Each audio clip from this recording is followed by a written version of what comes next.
전주에 처음 온 외국인 3명이 있습니다. 유럽에서 한국으로 교환학생을 온 친구들인데요. 짧은 자유시간을 손에 쥔 이들이 선택한 곳은 바로 전주 한옥마을이었습니다. 차 안에서부터 분위기가 심상치 않습니다. 세 사람 중 한 명은 카메라를 향해 엄지손가락을 번쩍 들어 올리는데요. 아직 목적지에 도착하지도 않았는데 이미 한국 여행에 대한 만족감이 얼굴 가득 넘쳐 흐릅니다. 그렇게 전주에 도착한 세 사람 처음 향한 곳은 한옥 숙소였습니다. 문을 열고 들어서자마자 터져나온 반응은 단 2마디였습니다. 와우, 이거 너무 멋진데? 귀엽다. 한옥 특유의 나무 격자창과 마루, 그리고 작은 마당까지.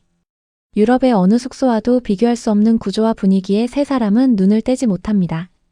냉장고, TV 같은 현대적인 편의시설까지 갖춰져 있다는 사실에도 한 번 더 놀라고 마는데요. 전통의 외형 안에 현대의 편리함이 자연스럽게 공존하는 것, 이것이 바로 한국만이 가진 독특한 매력입니다. 유럽에서는 오래된 건물이면 대부분 불편하거나 낡은 시설이 함께 따라오는 경우가 많은데 한국의 한옥 숙소는 그 2가지를 동시에 잡아버리는 것이죠. 숙소에 짐을 풀고 나서 본격적인 한옥마을 탐방이 시작됩니다. 기와지붕이 켜켜이 쌓인 골목을 나란히 걷는 세 사람. 한쪽 벽면을 가득 채운 전통 담장 너머로 대나무와 고목이 가지를 뻗고 있고 돌바닥 위를 걷는 발소리만이 골목에 조용히 울려 퍼집니다. 너무 예쁘다는 말이 자연스럽게 입 밖으로 새어나옵니다. You can go still, okay? I really love this. Oh my god, look at the plants here. Oh, okay. Can we just stay here for forever and don't go back to school? How you girls like it? I love it. 사실 우리에게 전주 한옥마을은 주말에 가볍게 다녀오는 여행지 정도로 여겨질 수 있습니다. 하지만 수백 년의 역사를 품은 700여 채의 한옥이 원형 그대로 살아 숨쉬는 이 공간은 유럽인들의 눈에는 그 어떤 박물관보다 강렬한 충격으로 다가옵니다. 프랑스나 독일 같은 나라에도 역사적인 건물들은 존재하지만 그것들은 대부분 유리 뒤에 전시된 유물에 가깝습니다. 반면 전주 한옥마을은 지금 이 순간에도 사람들이 실제로 살고 자고 먹는 생활의 공간이라는 점에서 완전히 다른 차원의 감동을 주는 것이죠. 한옥마을을 거닐다 한복 렌탈숍을 본 그들은 그냥 지나치지 못합니다. 거울 앞에서 한복을 골라 입고 셀카를 찍는 장면, 한국 직원분이 머리 장식을 꼼꼼히 달아주는 장면까지 이어집니다. 그 순간 한 사람이 이렇게 말합니다. 진짜 아름다운데? 이쪽에서 봐. 너무 귀엽지 않아? 그리고 경기전 앞마당에 서서 사진을 찍는 장면에서 이 외국인 아가씨는 전혀 다른 사람이 된 듯한 표정을 짓습니다.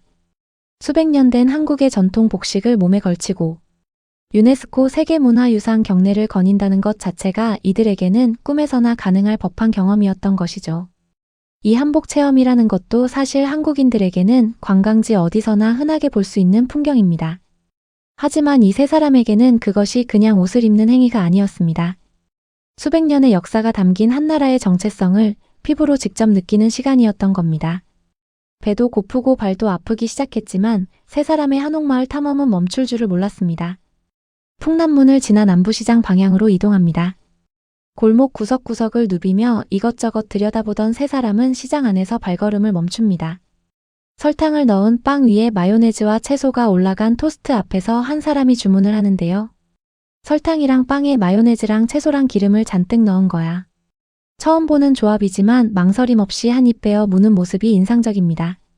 다른 나라의 음식을 있는 그대로 받아들이고 즐기는 이 태도야말로 한국을 제대로 여행하는 방법이 아닐까 싶기도 한 장면입니다. 그리고 세 사람이 정말 예상치 못했던 장면이 기다리고 있었습니다. 전주천을 따라 걷다가 닿은 한벽당. 낮은 물소리와 초록빛 산이 한눈에 들어오는 이 고즈넉한 정자 앞에서 안내판을 발견한 한 사람이 멈춰섭니다. 신발을 벗고 들어오세요. 처음에는 어리둥절한 표정이었지만 이내 신발을 가지런히 벗어두고 맨발로 마루에 올라서는 세 사람. 그 순간 나지막한 감탄사가 흘러나옵니다. 너무 아름다워. 정말 아름답다.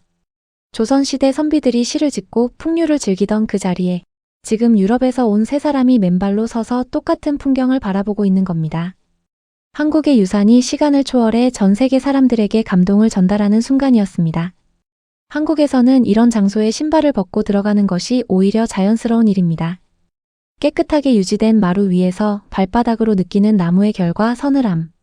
그 감각 자체가 이미 하나의 문화 체험인 것이죠.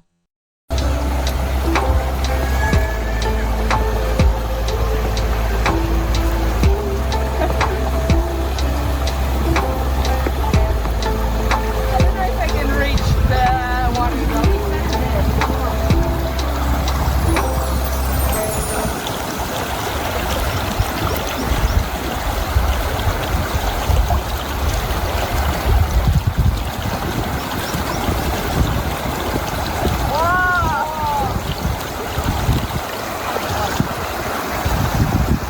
Oh, it's so fresh. You should try. Wait.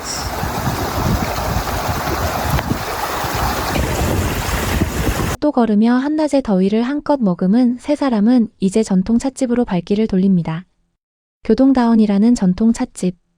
한옥 공간 안에 나무 탁자와 찻잔이 고요하게 놓여 있고 직원분이 차를 내리는 방법을 하나하나 설명해 줍니다. 먼저 찻주전자를 예열하고 70% 정도 따른 뒤 뚜껑을 닫고 10초를 기다릴 것. 그리고 이렇게 말합니다. 이 작은 구멍 보이세요? 이게 숨구멍이에요. 처음 보는 개념에 세 사람은 조용히 집중하며 고개를 끄덕입니다. 어떻게 차 한 잔을 마시는데도 이런 철학과 절차가 담겨 있을 수 있는지 신기하다는 표정이 역력합니다. 유럽에서 차를 마신다는 건 그냥 티백을 뜨거운 물에 담갔다 꺼내는 일인 경우가 대부분인데요. 한국의 전통 다도는 그것과는 전혀 다른 세계였습니다. 차 한 잔에 담긴 온도, 시간, 기다림. 그 모든 것이 문화라는 이름으로 고스란히 이어지고 있다는 것. 세 사람은 조용히 그리고 천천히 그것을 몸으로 배워가는 중이었습니다. 그리고 찻집을 나온 세 사람이 골목을 걷던 중 전혀 예상하지 못한 장면과 마주치게 됩니다. 형형색색의 한복을 입은 분들이 진과 북을 치며 골목을 가득 메우고 있었던 것입니다. 전주 한옥마을에서 자연스럽게 이어지는 전통 농악 퍼레이드. 흰 바지 저고리 위에 삼색띠를 두른 악사들이 힘차게 발걸음을 맞추고 상모를 흔드는 분들이 그 뒤를 따릅니다. 이 모습 앞에서 세 사람은 그냥 멈춰 서서 한동안 눈을 떼지 못했습니다. 한국에는 이런 것들이 있습니다. 거창한 공연장도 입장료도 사전 예약도 필요 없습니다. 그냥 골목을 걷다 보면 수백 년 된 전통 문화가 살아 숨쉬듯 눈앞에 펼쳐지는 것이죠. 전 세계 어디를 가도 이런 나라는 쉽게 찾기 어렵습니다. 그리고 그 중심에 전주가 있습니다. 하루가 다 저물어 갈 즈음 전주 전동성당이 조명으로 물드는 모습이 카메라에 담겼습니다. 한옥과 성당, 동양과 서양의 건축물이 한 도시 안에서 아무렇지 않게 나란히 서 있는 그 풍경. 세 사람이 말없이 그 자리에 선 이유가 있었을 것입니다. 요즘 한국은 서울이나 부산, 제주만 주목받는 게 아닙니다. 전주처럼 우리에게 익숙하고 평범한 도시 하나가 유럽에서 온 외국인들에게는 평생 잊지 못할 장소가 되는 시대가 온 것입니다. 우리가 당연하게 지나쳤던 그 골목, 그 기와지붕, 맨발로 올라선 마루의 느낌, 자그마한 찻잔 하나가 누군가에게는 세상에서 가장 아름다운 장면이 되고 있다는 것. 그리고 그 모든 것이 누군가에게는 지구 반대편에서도 다시 찾아올 이유가 되고 있습니다. 이 영상을 본 오늘만큼은 우리가 발 딛고 사는 이 나라가 조금 다르게 보였으면 좋겠습니다.